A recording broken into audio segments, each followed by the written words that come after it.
Estamos. Bien. Bueno, buenas a todos. Estamos acá en un nuevo programa, en una nueva edición de Entre Ifers. Este es un programa donde vamos a hablar sobre sonido, sobre audio, sobre música, sobre producción.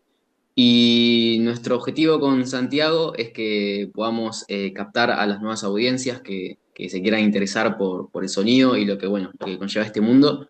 Y en el día de hoy tenemos un invitado muy especial, muy especial, que es Teo Pelzer, técnico en sonido. Y nada, es un honor que esté acá, la verdad te agradecemos mucho. Así que bueno, no quiero hacer más rodeos y nada, te voy a consultar, bueno, primero, obviamente, presentate. Contanos a qué te dedicas, qué son las cosas que más haces. Y te voy a hacer una repregunta que sería, bueno, que nos cuentes también cómo empezó tu interés por el sonido o por la música. Ahí va, bueno. Bueno, buenos días o buenas tardes o buenas noches. No sé por dónde, en qué horario va a salir este programa. Pero gracias a ustedes también por invitarme, por haberme tenido en cuenta para estos primeros programas que están haciendo. Así que esperemos que sea muy exitoso también. Son siempre cosas lindas. Bueno, mi nombre es Theo Pelzer Fischbach. Yo me dedico al audio desde hace más o menos 20 años, quizás sí, un poquito, 21 años más o menos, sí, para ser exacto 21 años. Em, bueno, también me dedico a la docencia, ya hace más o menos unos 10 años, sí, 9 años y medio, este 2026 van a ser 10 años. Em, y bueno, mis áreas de especialidad en el audio son la producción, la mezcla y la masterización de audio. La grabación también, pero como hace tiempo que no tengo estudio de grabación puntualmente, no me estoy dedicando de lleno a la parte de grabación. Muy bien.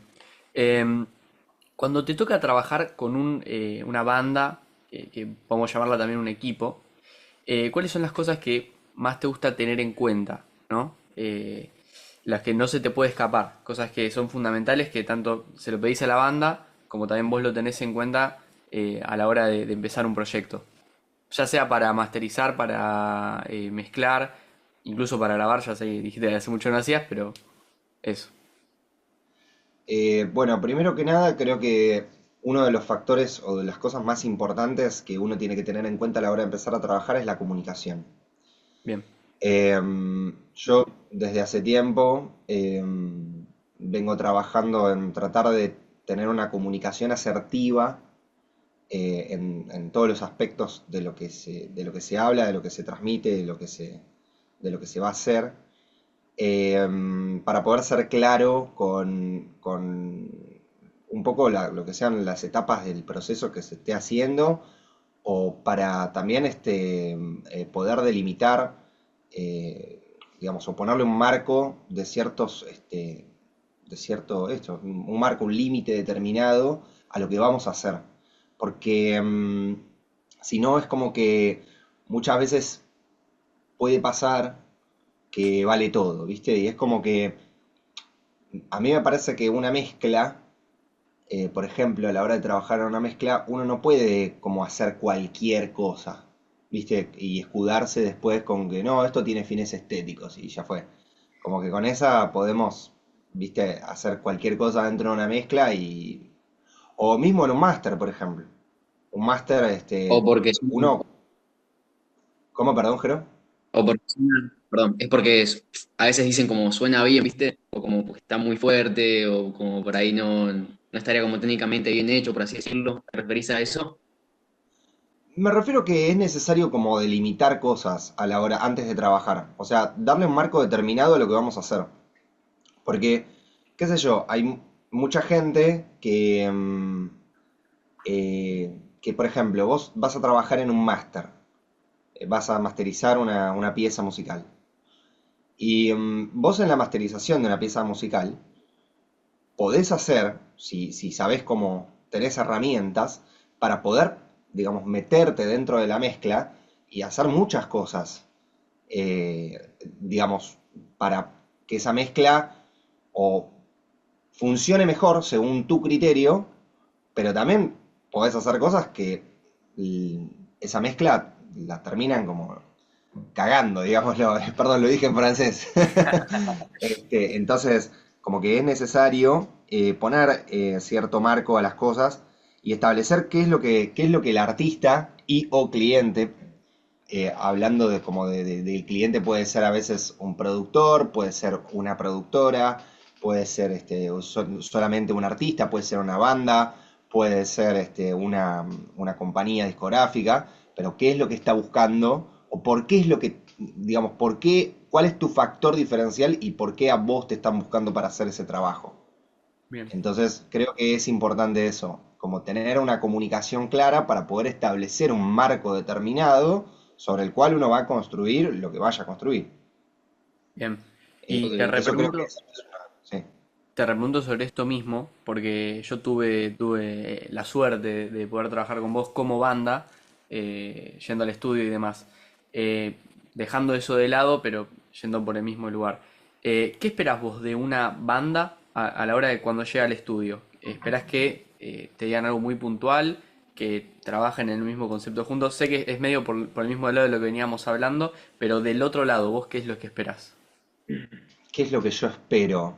Qué buena pregunta. De hecho, nunca me la hice esa pregunta. Es muy buena.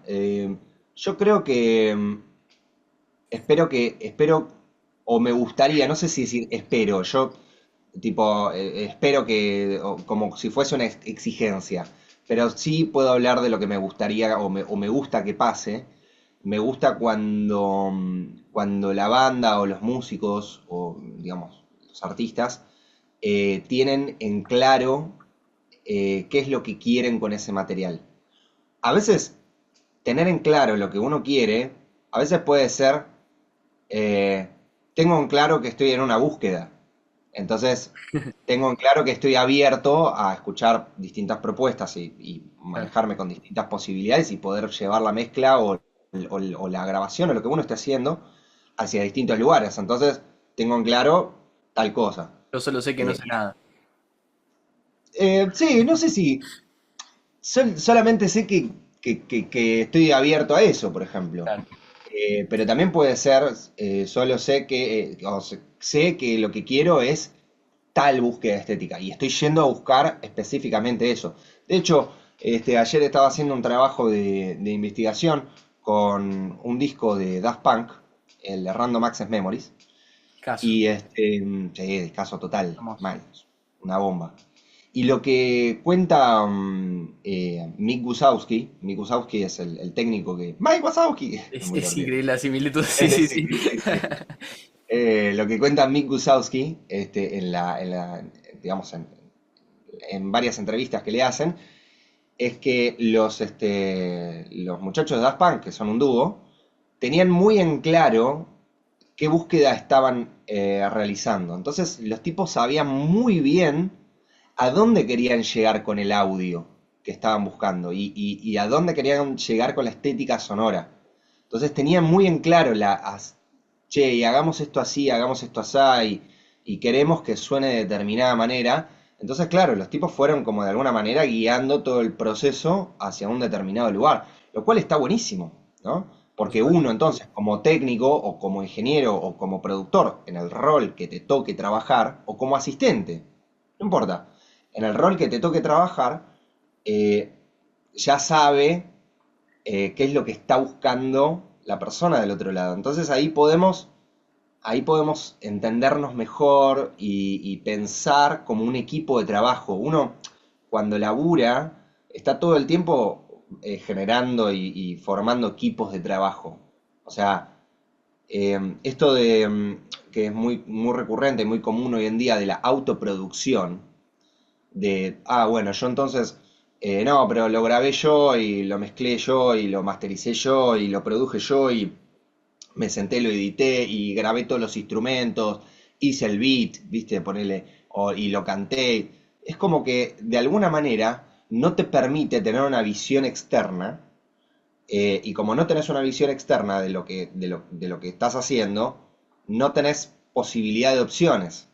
Claro. Entonces, si vos tenés muy en claro lo que estás buscando, puede estar buenísimo, pero también es un arma de doble filo, digamos, o sea, este, te puede cambiar la vela del bote para cualquier lado, y el proyecto se puede volver interminable también. Eso está por mencionar, porque claro, cuando te metes en un rollo vos mismo, le querés meter capas, capas, capas, nunca te termina de convencer nada. En cambio, si tenés una mirada externa o alguien que trabaje en eso más allá de vos, es como que te puede, justamente lo que vos decías de poner los límites, ¿no?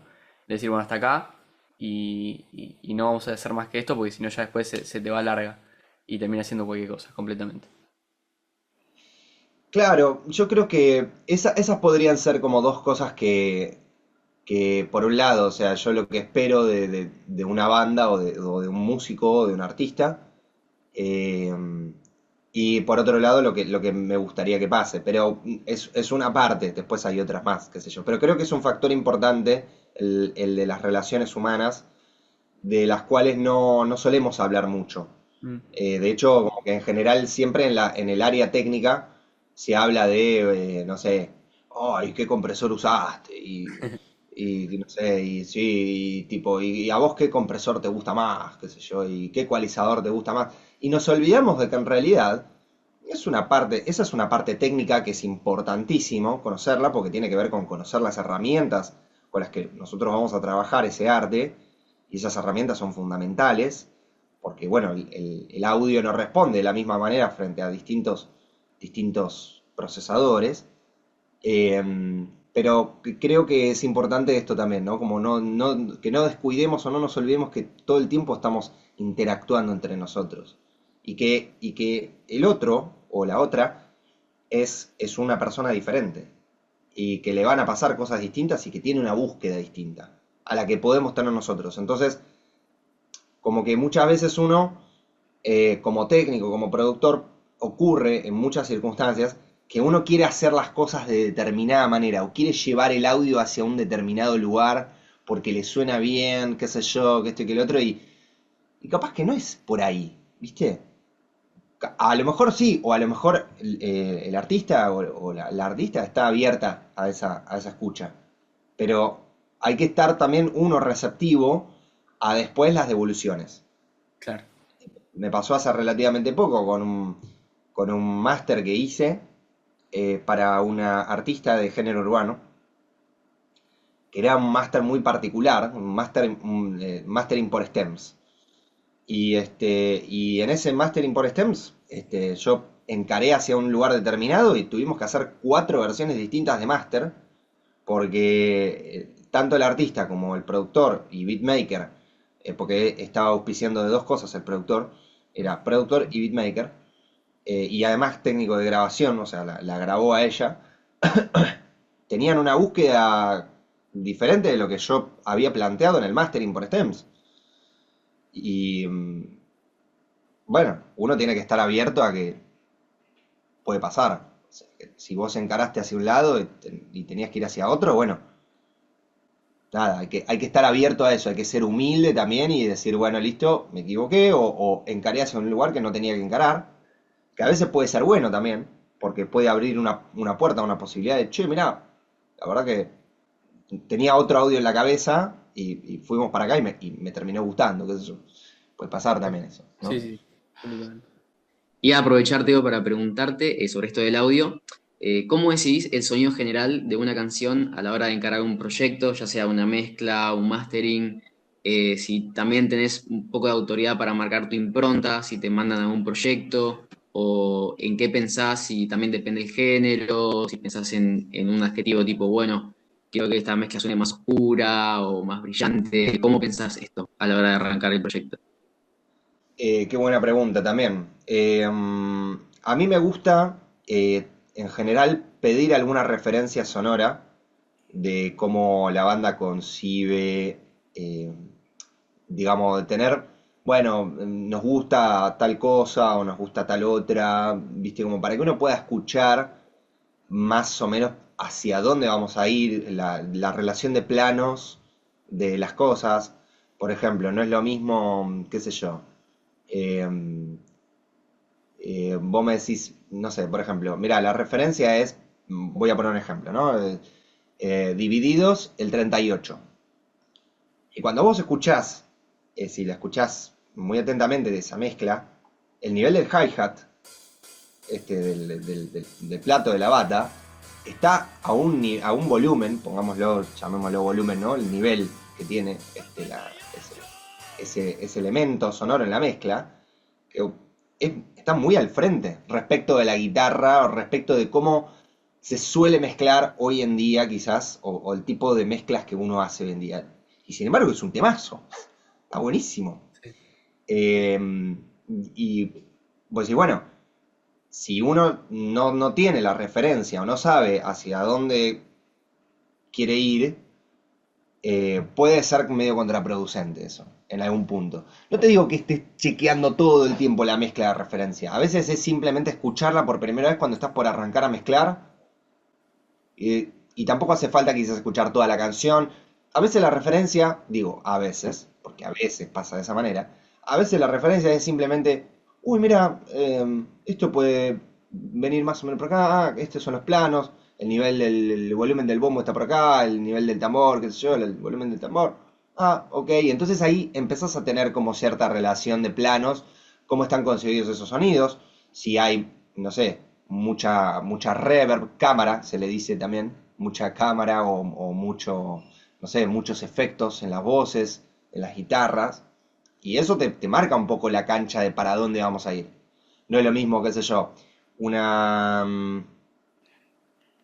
una canción de las grabaciones que se hacían de la música bailable de la década del 70 que Dua Lipa.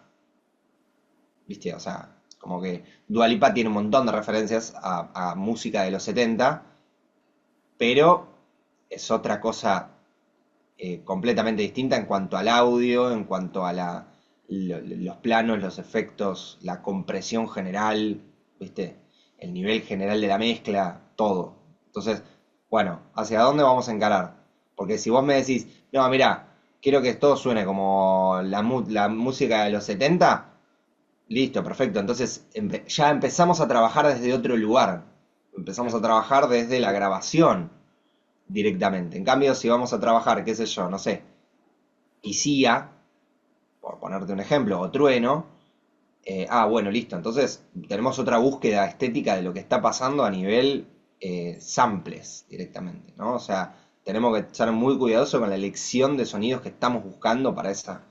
Y son búsquedas distintas, ¿no? Y te iba a consultar ahora si alguna vez tuviste que abandonar algún proyecto, eh, si alguna vez te pasó y si te sentiste frustrado, cómo fue esta experiencia, bueno, si es que te pasó, ¿no? Yo te diría que hay una gran cantidad de proyectos que se abandonan en algún punto. Hay hay una frase muy común que se usa en el rubro, en la jerga, que es las mezclas no se terminan, se abandonan.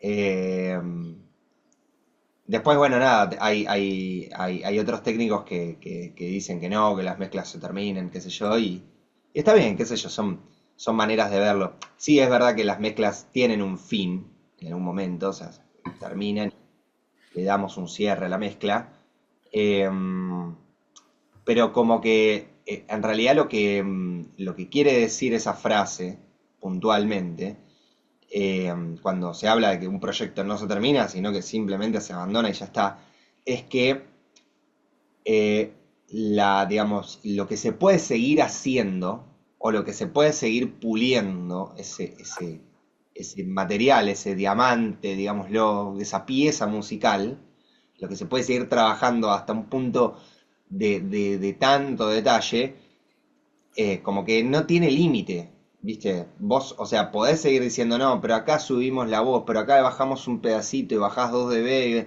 y escuchás una versión de mezcla, después escuchás otra versión de mezcla. Como que, ¿dónde está el límite? O sea, en qué momento se termina? ¿Cuándo es que una mezcla, uno dice, esta mezcla está terminada? Como que creo que lo que esconde esa frase, o lo que esa frase quiere decir en realidad, es que bueno, más allá de que queramos terminar la mezcla o lo que sea, como que uno siempre puede seguir trabajando más cosas dentro de la mezcla. Siempre puede seguir haciendo cosas. Y también me parece que ahí hay que entender que uno nunca va a dejar satisfecho a todo el mundo. O sea, creo que tenemos que amigarnos con esa idea. ¿Viste? Hay como, no, fuera de broma, lo digo como algo, perdón, estoy poniendo el teléfono en modo avión. Lo digo como algo muy, muy característico, porque hay tanto músicos, técnicos como productores, o sea, todos, las personas, tenemos esa visión muchas veces de que lo que hacemos queremos que le guste y le llegue y le cope hasta, no sé, hasta un bebé, ¿viste? Que no escuchó nunca nada en su vida y que de repente va a ser lo primero que escuche y que todo el mundo se sienta copado con nuestro laburo, qué sé yo. Y muy probablemente no, o sea, con total seguridad, va a haber alguien en algún momento que dice, che, a mí no me gusta tal cosa, o a mí no me gusta tal otra, o a mí no me gusta el plano de esto, uno no puede dejar contento a todo el mundo. Es así. Y está bien que así sea, porque si hacer eso o dejase contento a cualquier persona, es como que sería muy aburrido, ¿no? Claro. Porque no habría como del otro lado otra visión u otra crítica, que puede ser una crítica constructiva de, uy, esto podría estar más acá o más allá. Yo creo que cuando una mezcla, cuando una canción llega a un punto en donde le gusta a la abrumadora mayoría de la gente, ahí es en donde decís, bueno, o sea, estás hablando con un maestro, ¿no? Volviendo a la referencia de Daft Punk. Ese disco de Daft Punk, no sé, suena de una manera que yo conozco muy poca gente a la que no le gusta ese disco. Es más, creo que no conozco a nadie que no le guste ese disco, porque Absolutamente. realmente es una obra tremenda, es una obra maestra desde todo punto de vista, desde el punto musical, desde el punto de vista técnico. Es impresionante. El audio que tiene es tremendo, ¿viste? Es como, no sé, Back in Black de AC/DC, que ponele Back in Black lo hicieron en 1980. O sea, es un disco que se hizo hace 45 años y vos lo escuchás hoy en día y decís, loco, no puedo creer lo bien que suena Back in Black, porque suena espectacular, Sí. ¿viste? Y ahí es en donde me parece que, en donde se junta eso. Perdón, ¿cuál era la pregunta original? Me fui por las ramas, como muy, muy habitualmente. Si tuviste que abandonar algún Ah, sí, proyecto. bueno, perdón, me fui al carajo mal, me fui por las ramas. No, pero Bueno, estaba muy sí, interesante lo que decías, ¿eh? A mí me encantó. sí, sí creo que en algún momento, o sea, los proyectos los abandonamos, pero yendo específicamente a lo que preguntás y digamos a la pregunta y contestando específicamente eso, me acuerdo de un proyecto puntualmente en donde, en donde yo no lo abandoné, sino que a mí me abandonaron. En Ahí va. donde los músicos dijeron, che, yo no sé si quiero seguir trabajando contigo. Yo era bastante más chico y me acuerdo que todo surgió a raíz de un mensaje de WhatsApp que yo mandé, que aparentemente fue un mensaje medio largo y en donde el guitarrista cantante, no sé por qué motivo, en el grupo de la banda, pues no había mandado un mensaje como malo, simplemente como había mandado un mensaje haciendo como algunas observaciones que tenían que ver con la parte del presupuesto y Mm. la parte de la cantidad de tiempo que veníamos insumiendo en el disco. Y bueno, se ve que no les gustó porque, o sea, veníamos trabajando ya un montón de tiempo y son esos proyectos que cuando volviendo a las primeras preguntas de poner un marco, de limitar cómo vamos a trabajar, la cantidad de horas que vamos a insumir y demás, si no ponemos un límite ahí, el proyecto no se termina nunca. Y esos son los errores que uno comete muchas veces cuando es inexperto, cuando no sabe o no tiene o le da miedo, ¿no? Esas primeras experiencias en donde uno, viste, no sabe cómo ponerle a veces un valor al tiempo de trabajo. Absolutamente. Y es importantísimo esto, porque si no, es como, che, no, pero hagamos otra mezcla y baja la voz. Che, no, pero hagamos otra mezcla y subí el bombo. No, pero hagamos... Y claro, si es muchas veces por el artista, que a veces no tienen claro lo que está buscando, o de repente se abre un mundo de posibilidades muy grande, empieza a pasar esto, que es como, che, bueno, pero y hagamos un mastering con, no sé, con 10 dB de graves viste, o sea, dale rosca a lo grave que tenga a pleno. ¿Se puede? Sí, se puede, qué sé yo. Va a sonar bien y quizás no, muy Claro. probablemente no, porque como no tenemos un criterio sobre lo que estamos haciendo o no le pusimos un marco a ese criterio, podemos hacer cualquier cosa. Y bueno, ahí están esos errores que uno muchas veces comete o de no ser claro o de inexperto, simplemente, no lo hace uno de malo. Pero bueno, sí, me pasó. Me pasó de que me abandonen y fue terrible. Para mí, me acuerdo, fue muy duro en ese momento porque yo me acuerdo que en ese disco había trabajado una cantidad de horas y le había puesto una cantidad de esmero tremendo. Y bueno, vino la banda un día al estudio y se llevó todo el material. Y bueno, Estaba después por preguntar eso. no volvimos a Se quedar llevaron con lo él. que trabajaste, digamos. Sí, cosa que está bien. Bueno, claro, está bien. Fue Pero como un arreglo. lo fueron a terminar a otro lado. Este, pero bueno, nada, obviamente uno después ese material no lo publica. De hecho, yo lo que terminé haciendo fue que borré todos los multipistas al tiempo. Eh, ese también, ahí cometí un error, pero cometí un error porque me hubiera gustado conservar los multipistas, porque tenía cosas interesantes de lo que pasaban a nivel audio, pero bueno, por supuesto que eso no se publica. Si vos publicás algo de eso, No, claro, por supuesto. eh, y bueno, te pueden hacer un quilombo legal. O Sí, sea, sí. che, vos publicaste esto mío, que yo no te di mi consentimiento para que vos publiques esta mezcla. O sea, uno tiene acceso, como técnico, como productor, tiene acceso a cosas un material muy sensible. De hecho, yo conozco casos, que, digamos, o me han comentado de casos, mejor dicho, yo no los conozco personalmente, de casos de gente que lo terminan despidiendo de un proyecto a una persona, a un técnico, un productor, productora, lo que sea, la terminan despidiendo del proyecto a esa persona porque sube una historia a Instagram de que estaba mezclando con un determinado artista. Mira. Y es como, si vos tenés el consentimiento de ese artista o de ese equipo de trabajo para poder hacer eso que estás haciendo, entonces buenísimo. Por eso me parece que es muy importante. A mí, por ejemplo, como artista, en mi banda o en mis proyectos, si yo estoy trabajando con un técnico, no sé si quiero que me spoilees lo que estoy trabajando con vos. Porque Claro. en definitiva estás spoileando lo que estamos haciendo. Y a lo mejor yo tengo pensada toda una estrategia de marketing o de lanzamiento que no tiene nada que ver con que vos anticipes algo de ese trabajo. Entonces, uno también tiene que aprender a ser invisible en ese laburo. O sea, invisible, preguntar, eventualmente, y estar dispuesto a que te digan, mira, prefiero que no. Claro, es lo que De venimos hecho, hablando desde el principio, esto de tener las cosas bien claras, de poner los marcos, de ser asertivo en la comunicación, de completamente. pedir permiso y también si uno se manda un moco, de pedir disculpas. Che, mirá, la verdad que me equivoqué, disculpame, no tenía en cuenta que vos estabas pensando en tal y tal cosa, ¿no? Como, o sea, hablar y ser claro en la comunicación, ¿viste? Eso es, para mí es fundamental, porque te podés Coincido. mandar un moco grosso y te despiden, no te llaman más digamos. Sí, y en definitiva es laburo, sí.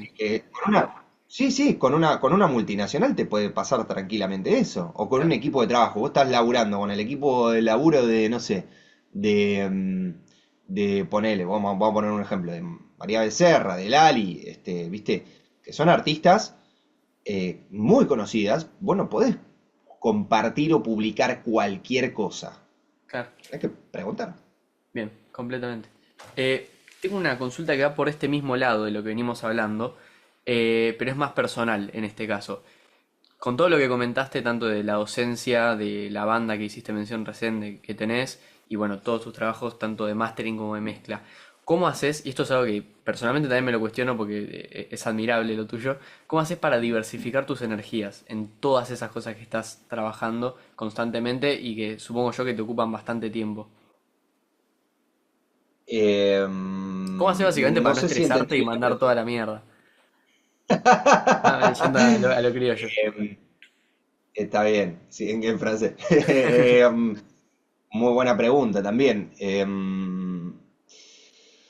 Yo creo que en realidad es una cuestión como de experiencia y como que uno va ganando experiencia en distintos campos a lo largo del tiempo y vas como aprendiendo un poco a manejarte.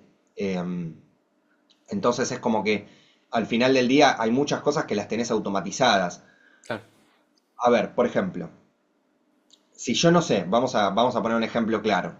Si yo no sé qué botón tengo que apretar en la consola para que el canal de la voz se escuche por los parlantes, eh, no puedo estar pensando en todas las otras cosas. Entonces, como que hay una parte del laburo que tiene que estar casi automatizada. Mm. O sea, tiene que ser como, no sé, como levantarte y hacer la cama, por ejemplo.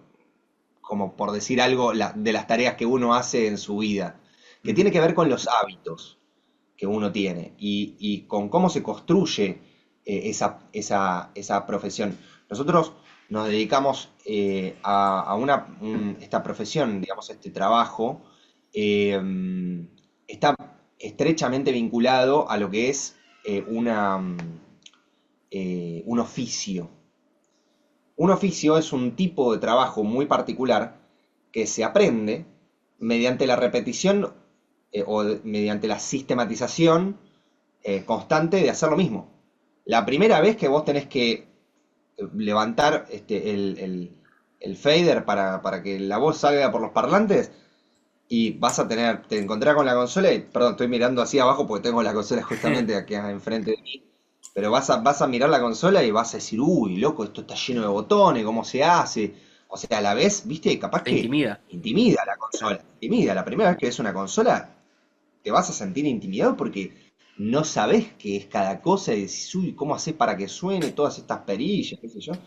Botoncitos, viste, por todos lados, lucecita que se prende.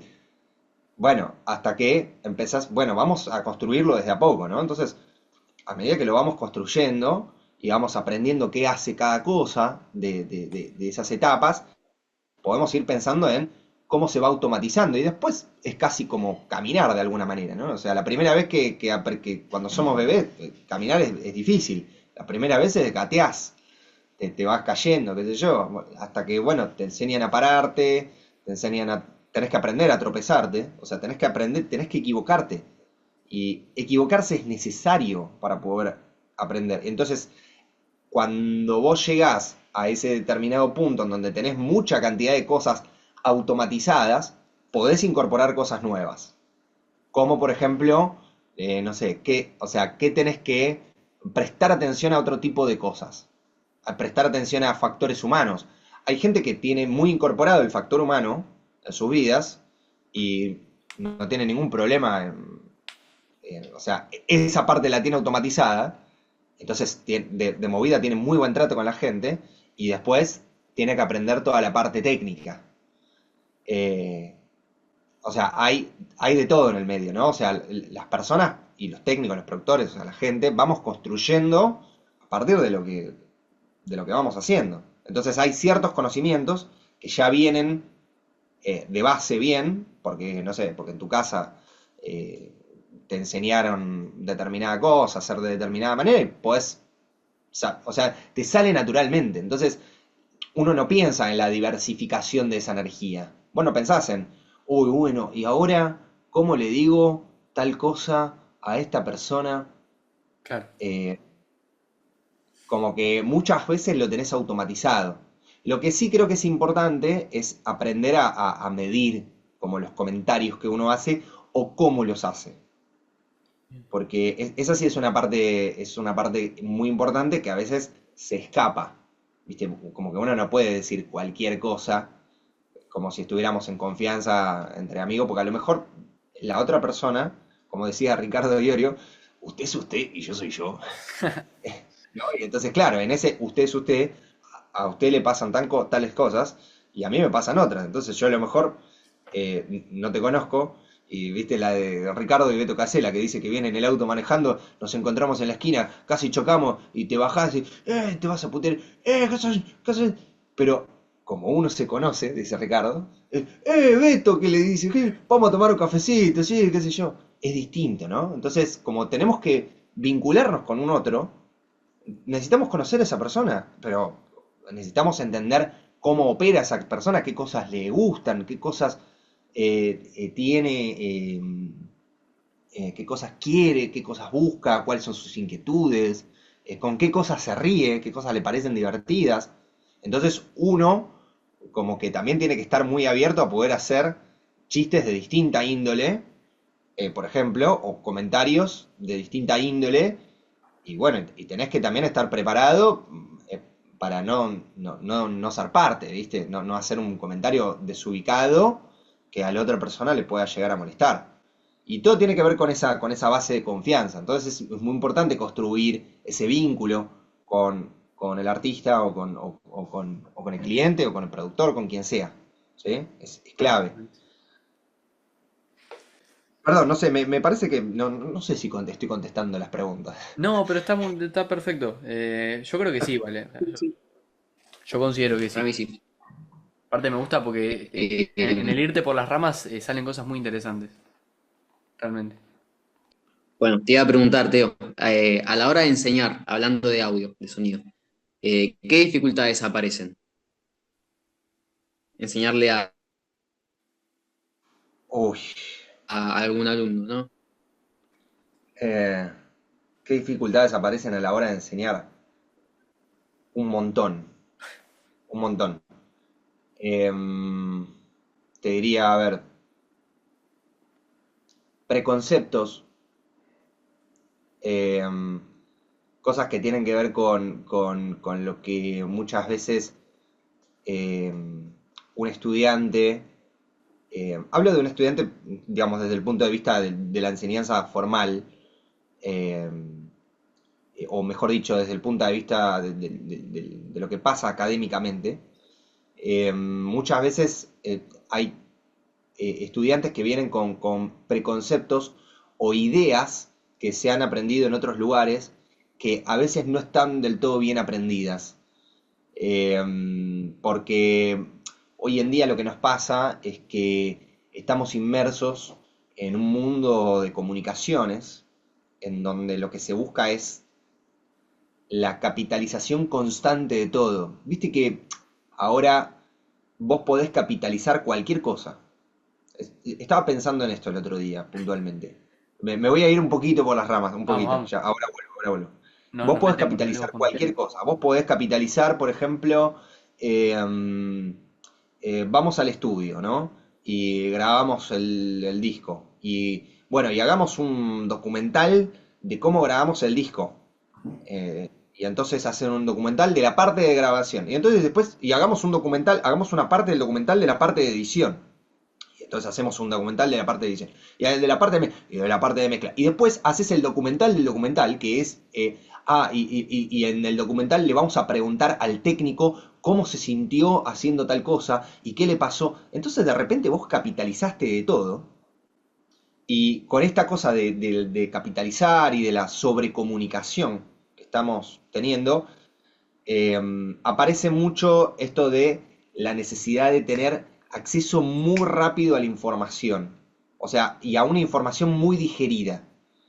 Entonces, a vos todo el tiempo te están metiendo ansiedad encima, ¿viste? Te dicen como, uy, tenés que hacer tal cosa, si no hiciste tal cosa a tal edad, no sos exitoso y qué sé yo, ¿viste? Entonces, claro, tu cabeza, de repente, estás como, uy, tengo que hacer todo esto, uy, no tengo tiempo. Entonces, inconscientemente empezás a buscar cosas porque estás a pleno, también, bueno, qué sé yo, la adolescencia y demás, hace que uno quiera nutrirse con mucha información y a veces esa información está tan digerida, tan pero tan digerida con el objetivo de que, uy, quiero que la gente me vea en mi video, así lo puedo monetizar en la plataforma y qué sé yo, que entonces termina siendo a veces información no de tan buena calidad o una información muy sobreprocesada, que pasa con los alimentos también, ¿no? O sea, cuando comemos un alimento, un sobreprocesado que tiene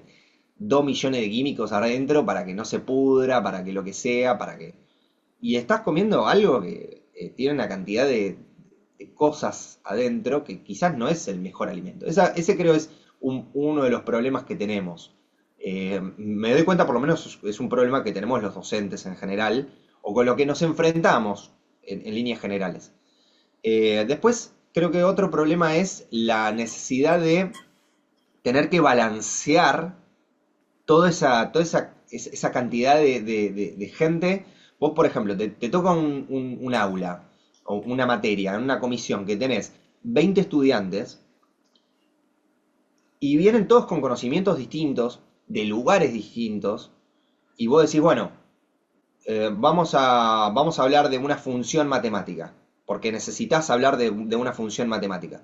Y de repente hay algunos que cazan la función matemática al vuelo, así, porque tuvieron acceso a determinada educación, y hay otros que les cuesta muchísimo. Y entonces tenés que, digamos, homogeneizar de alguna manera a toda esa, a toda esa, al conocimiento que tiene la clase. Entonces, tratar de alguna manera de que nadie se quede atrás, porque es importante que todo el mundo aprenda. Y por otro lado, que los que están un poco más adelante digan, no se te aburran, porque de repente, si vos empezás, bueno, vamos a hablar de números, y vos traes un 5 porque hay un par de matemática que no casan una, y necesitas explicar cosas como muy básicas, como no sé, cómo funciona una división matemática, que es algo bastante básico, pero hay gente que no lo entiende realmente. Y vos tenés que tratar de que esa persona que no lo entiende esté en condiciones de poder entenderlo. Entonces, ahí viene la parte de cómo uno hace, cuál es el trabajo docente, cuál es el trabajo didáctico y qué recursos uno utiliza para explicar un concepto que a lo mejor es un concepto complejo, uno tiene que llegar a determinado lugar, pero para llegar a determinado lugar necesitamos pasar por un montón de puntos intermedios. Y bueno, ¿cómo hacemos para llegar a ese lugar? Porque vos de repente decís, ah, pará, ¿tenemos que aprender todo esto? Sí, tenemos que aprender todo esto. Entonces, ahí empiezan a aparecer los recursos de cómo vos explicás un concepto que es complejo, que incluso muchas veces hasta el docente mismo le cuesta entender ese concepto. Hay algunos conceptos que se explican en un lenguaje que es complejo. El lenguaje de la física, el lenguaje de la química, de la matemática, no son lenguajes necesariamente sencillos. Y hasta que vos entendés lo que tenés que explicar, cómo lo vas a explicar, realmente hay cosas que son difíciles de entender, ¿viste? Entonces, cómo esos conceptos que son complejos, uno tiene que todo el tiempo, constantemente, encontrar formas nuevas, porque hay camadas de gente distinta, o sea, hoy en día la educación no es la misma que hace 20, 30 años atrás. Entonces, se va adaptando. La forma, por ejemplo, que yo aprendí en su momento, no es la misma de la que nosotros enseñamos hoy en día. Y me imagino que no debe ser lo mismo la escuela primaria y la escuela secundaria y el ámbito universitario, o cualquier otro terciario, hoy que hace 50 años atrás. Claro, sí, sí. Entonces es importante entender cómo uno readapta eso de forma constante. Por eso hay que estar muy abierto a escuchar las necesidades que tienen los estudiantes y cómo les baja esa info. Y después, por otro lado, bueno, hacer que la clase no sea pesada también, ¿no? Porque, o sea, de repente o sea, estás entreteniendo, no estás entreteniendo, estás enseñando, pero si un docente no tiene cierta onda para explicar o va a las chapas, no, bueno, y das contenido, das contenido, la gente del otro lado se te aburre. Es así. ¿Por qué vos vas a ver una banda o un artista que el artista tiene una conexión, viste, ahí con el público, tipo, tremenda, y la gente, viste, se vuelve loca con ese artista, con esa banda, y hay artistas que no. Que capaz que está buenísima la música que hacen, pero no, pero la gente no le llega porque no le llega la onda del cantante, de qué sé yo. Esto es un laburo ahí que hay que hacer. Sí. Te hago una consulta con todo esto de la readaptación que vos estabas comentando recién, ¿no? De la educación, de cómo vos das las clases y demás. El tema de la inteligencia artificial. ¿Te tocó cambiar algo de tu forma de educar? ¿Te tocó también retar, cagar a pedos a personas? Eh, ¿Cómo te manejas con eso? O capaz, bueno, hay gente que la está incorporando. Me ha tocado profesores que te piden que la uses para llegar a cierto objetivo. También un poco diciendo, bueno, no sé si perder la batalla, pero como, nada, la agarro para que no me juegue en contra. No, está muy bien la pregunta. Yo creo que hay que entender que la inteligencia artificial o la IA no es... eh, a ver, cuando uno habla de batalla es porque hay hay como una pelea entre una cosa y la otra. Y me parece que no hay que pelearse con esa IA. Eso es una herramienta. O sea, y yo soy pro usar las herramientas. O sea, usémosla la herramienta, pero entendamos cómo funciona. Hagamos un uso consciente de la herramienta y no dependamos de manera constante de esa herramienta. Porque hay una cosa que dice este, un, ¿cómo se dice? Un divulgador de información, que es creo que se llama Santiago también, Santiago Bilinkis. Puede ser, sí. Eh, bueno, el apellido es Bilinkis. Eh, y el tipo dice una cosa, lo escuché decir una cosa, un momento que creo, cito, no textual, pero creo que era más o menos así. Era como que si vos todo el tiempo terciarizás las cosas que tenés que hacer y la información a la que tenés que acceder y digamos, terciarizás que la inteligencia artificial haga todo, traduzca, te haga un resumen, básicamente te maneje tu vida para que vos seas más feliz y tengas tiempo de disfrutar de otras cosas, eh, estás de alguna forma justamente dejando de hacer un proceso de conexiones neuronales en tu cabeza, que es justamente esa conexión neuronal es la que te permite después pensar de una determinada manera, ser de una determinada manera, y demás. Entonces, no perdés completamente como esa. No es que bueno, supongo que se puede volver a, a reaprender eso, pero perdés esa capacidad de hacer un trabajo, ese laburo que uno hace cuando tenés que buscar información, hacer un resumen, traducir. Después, el día que la tenés que usar y no tenés la inteligencia artificial a mano, qué sé yo, es como que estás medio en el Quedás horno, peleando en ¿no? el aire, sí. A ver, uno no puede pasar todos los exámenes sin saber, por ejemplo, en este caso, ¿no? Como cómo opera una consola. El día que querés, o sea, llegás a un estudio grande, con profesionales y demás, un estudio grande, con una consola, no sé, una SSL 9000, y no sabés qué hace tal botón, porque hiciste todos los exámenes con IA, te estás mintiendo a vos mismo, digamos, o sea, te estás cagando a vos mismo. Entonces, creo que lo importante para nosotros como docentes es enseñar también que las herramientas hay que usarlas, pero hagamos un uso consciente de esas herramientas. No usemos la herramienta para cualquier cosa o de cualquier manera. Porque después, en el momento que te toca realmente hacer las cosas, y estás medio en el horno, qué sé yo. Yo me acuerdo que en un tiempo, no voy a dar nombres, por supuesto, pero en un tiempo toqué con un músico que era una persona que no sabía hacer tareas de la casa, del hogar. Mm. Vivía con su familia, pero él no hacía nada de tareas del hogar. No hacía nada que tuviese que ver con lavar ropa, lavar la vajilla. barrer, cosas para mí básicas, es lo que hace a un ser humano un adulto funcional el día de mañana. Sí, absolutamente. Si vos no aprendés a hacer eso y decís, ah, no, bueno, yo prefiero, me voy a vivir solo y contrato a una persona que limpie. Está muy bien, o sea, está perfecto, está buenísimo, estás dando laburo, bárbaro. Ahora, si no sabes hacer nada de eso, no sé, perdón, yo quizás estoy equivocado. Yo soy de la escuela en donde, no en donde uno tenga que hacer todo, pero en donde uno se pueda desenvolver en un mundo en donde vas a tener que hacer determinado tipo de cosas. Qué sé yo, capaz que, bueno, no sé, a mí me gusta hacer cosas, y yo disfruto de hacer cosas, entonces hago de todo, qué sé yo, hago un mueble, me preparo un... Sí, sí, yo soy un manija también. A mí me Sí, gusta hacer cosas y conocer cosas digamos, descubrir ese mundo de conocimiento, que quizá no tiene nada que ver con el sonido, ¿eh?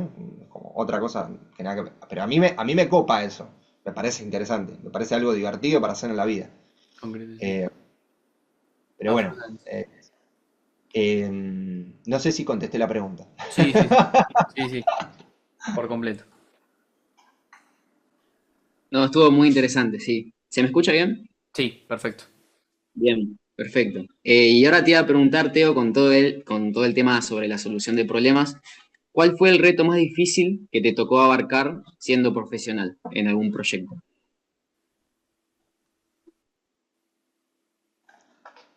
Recalculando. Eh, el reto más difícil en un proyecto. Creo que una de las cosas que para mí son un reto tiene que ver em, con la venta de los servicios en general. Mm, Yo, por ejemplo, ese es un superpoder que no vine con ese superpoder. No lo tengo incorporado. Entonces, para mí es un reto o me es algo difícil la venta en sí mismo del servicio que yo ofrezco. Eh, entonces, en general conecto siempre con la gente y no te quiero decir que cualquier persona que viene termina mezclando conmigo, qué sé yo, porque no pasa necesariamente eso. O sea, tenés que conectar con esa persona, tenés que conectar con ese arte. También hay un laburo en donde uno necesita conectar con eso. Pero creo que la parte de como de salir a vender y decir, ah, no, porque yo acá vos con mi mezcla vas a, viste, que mucho de eso es como cuando vos vas a un local a comprar, el vendedor tiene que vender, viste, claro, y es te tiene que como, atrapar en cierto sí, punto. y te tiene que vender algo. Entonces, a mí lo que me pasa personalmente es que yo no soy ese tipo de actitudes no me gustan en general. Como que no me gusta la cosa de el vendedor que sale a vender y todo chamullo, viste, todo cartón pintado. Como no me cabe esa. Y entonces, como no me gusta, tampoco me sale a mí naturalmente entrar en ese papel y decir, ah, no, porque yo, viste, y ponerse en el papel del yo, soy re importante, vos con mi mezcla, entonces, viste, y de repente, no me cabe mucho eso. Claro. Entonces, creo que ese es un reto, esa es una parte, ese es un desafío importante y que al fin y al cabo tiene que ver con el trabajo que uno hace y con los servicios que uno presta, que al final del día uno gana plata con eso, paga las cuentas de la casa, Claro. o sea, y vivís con eso, o sea, pagás la comida, vos con eso comés.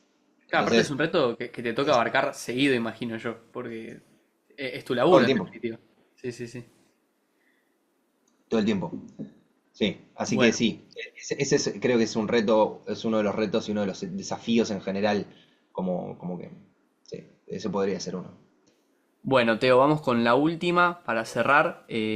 Como te contamos al principio, la idea era invitar a gente que se esté metiendo en el mundo de a poco a que entren más a fondo. Vos sos un profesional que trabaja con alumnos que están arrancando, que ya están más avanzados. Te tocó estar en estudios, te toca también estar desde el lado de músico. Nos gustaría con Jero que quizás le des algún consejo, alguna recomendación a la gente que está arrancando, a la gente que está empezando en este mundo, como para que también puedan trabajar con la frustración, con todas estas cosas que vos nos contaste y que puedan, digamos, hacer el camino un poquito más ligero. Me acuerdo ahora con esto que me preguntan, me acuerdo de una frase que aprendí hace muchos años haciendo un curso de Reiki. Loco. Sí, sí, sí. Curso de Reiki que hice hace muchos años, aprendí una frase que dijo el maestro que daba el curso, que me pareció muy acertada, que es siempre mente de aprendiz. Ujú. Siempre hay que tener cabeza de aprendiz. Como que me parece que, y esto lo digo como para todos, me lo digo a mí también, ¿no? Sí, uno tiene que estar siempre eh, abierto a no caer en lo que se llama el efecto de Dunning-Kruger. Es un experimento, el efecto de Dunning-Kruger, no sé si es un experimento, es una cosa que aparentemente pasa cuando uno empieza a aprender sobre algo, de repente llega en un corto tiempo y se piensa que se las sabe todas, ¿viste? Que, listo, ya está, esto es una boludez, la tengo re clara, qué sé yo. Y de repente, cuando vos ves la curva del efecto de Dunning-Kruger, es un gráfico que vos tenés en el eje de las Y, tenés como el conocimiento, no, perdón, la percepción personal que uno tiene, la apreciación propia, la visión propia de lo que uno cree que sabe, y después en el eje de las X tenés como lo que va pasando. Y claro, vos ves que al principio tenés una curva en donde tipo pegás un salto tremendo y te las pensás que te las sabés todas, y de repente cae en el gráfico, es tremendo, después búsquenlo, cae el gráfico y entras como en se llama Valle de la Frustración o Valle o Síndrome del Desconocimiento, una cosa así, ¿viste? Ujú. Que es que de repente uno se da cuenta, uno como ser humano se da cuenta que no sabe un carajo de nada, que se pensó que se la sabía toda, qué sé yo, y después va creciendo lentamente y empieza a llegar como a lo que en el gráfico como él lo muestra como la meseta, la meseta de los maestros o algo para el estilo, ¿no? Que es como que, bueno, de repente empezás a ganar conocimiento a través del tiempo y te volvés como un verdadero maestro de eso. Entonces, creo que esa es algo bueno. Siempre tener mente de aprendiz, siempre estar como pensando que uno puede aprender cosas y que no se las sabe todas, primero que nada, y que tampoco hay necesariamente algo mejor por encima del otro. ¿Viste? Siempre se habla de que, ¿y qué programa usas? Y no, pero uso tal programa porque este programa está buenísimo, pero este es una cagada. No voy a dar nombres, así nadie sabe de qué estoy hablando. Pero bueno, y está bien, ¿no? Y entonces, y la gente pelea, ¿viste? No, porque este programa es el que hay que usar, porque este es una cagada, y después están del otro lado y dicen, no, pero tal, ¿viste? Entonces se construye algo, se construye una grieta ahí, ¿no? Y se construye una grieta en donde no podemos escuchar lo que hay del otro lado, lo que la otra persona tiene para decirnos. Y ahí perdemos nosotros. Porque cuando no podemos escuchar lo que pasa del otro lado, eh, ahí perdemos nosotros porque nos perdemos de conocer otras cosas. Entonces, yo, personalmente, creo que una buena filosofía o una buena forma de trabajo es siempre mente de aprendiz, siempre cabeza de ¿qué voy a aprender hoy? ¿Qué, qué me voy a llevar del día de hoy? O sea, ¿qué aprendí hoy? ¿No? Como tratar de hacerse esas preguntas cuando uno está en su intimidad solo, a punto de irse a dormir o, no sé, duchándose, viste que cuando uno se ducha estás Reflexiona. como, Sí, sí, sí. uy, como que vienen un montón de pensamientos o cuando te vas a caminar, ¿no? También. En ese día a día, bueno, ¿hoy qué aprendí? ¿Hoy qué me pasa hoy con esto? Y aprender hacer ese trabajo de mente de aprendiz y también entender que muchas veces las personas que están del otro lado, que a veces dicen, tal cosa, tal otra, qué sé yo, y bardean, ¿viste? Como, no, esto es una cagada, no sé qué. Muchas veces no lo hacen como de manera consciente de porque son gente mala, qué sé yo, sino que simplemente, bueno, no sé, les pasa una determinada cosa con eso y allá. Claro, Como que hay que tratar de no dejar entrar eso. no entrar en eso, está bien. Eh, y también al mismo tiempo, como no, eh, ser crítico también con las cosas que uno mira, con las cosas que uno aprende, ¿no? Porque si de repente estamos consumiendo todo el tiempo un tipo de información y nos la pasamos hablando, no sé, con terminología que no es correcta.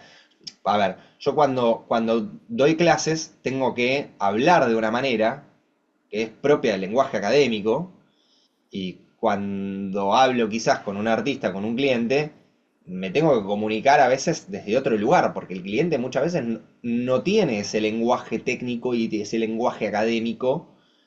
Y bueno, no puedo estar corrigiendo al cliente diciéndole, estás hablando mal, me va a decir, che, loco, o sea, ¿para qué vengo con vos?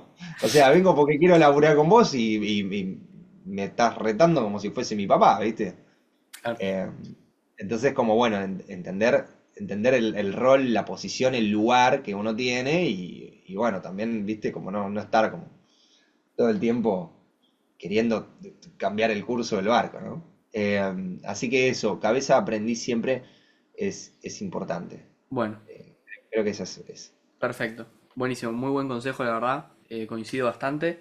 Y bueno, hasta acá sería. Muchísimas gracias, Teo, por prestar tu tiempo, por prestar tu disponibilidad. La verdad que nos sirvió muchísimo todo lo que nos contaste y creo que, y espero que a la gente también le sirva, porque bueno, estamos hablando de un profesional de la hostia que ha hecho muchísimas cosas increíbles. Personalmente, digno de admirar. O sea, me parece muy destacado. Así que bueno, te dejamos, te liberamos y nada, espero que lo hayas disfrutado también dentro de lo que cabe, teniendo en cuenta que es tempranito y demás. Y bueno, con Jero nos despedimos también, nos vemos la próxima en un nuevo episodio y espero que lo hayan disfrutado. Muchas gracias. Fue Adiós. Bueno, información muy útil, muy entretenido, muy bueno. Agradecido, de verdad. Bueno, bueno, genial. muchas gracias amigos por invitarme al programa. A vos por Muchas venir. gracias por los buenos comentarios, los buenos deseos, las preguntas también. Yo aprendí un montón.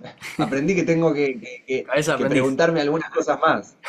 Y hay algunas preguntas que nunca me hice, son muy buenas. La verdad que muy interesante. Así que tengo que pensar algunas cosas de todo lo que charlamos hoy. Así que muy bueno. Buenísimo. Muchas gracias. Genial. Bueno, nos encontramos en el próximo episodio. Adiós.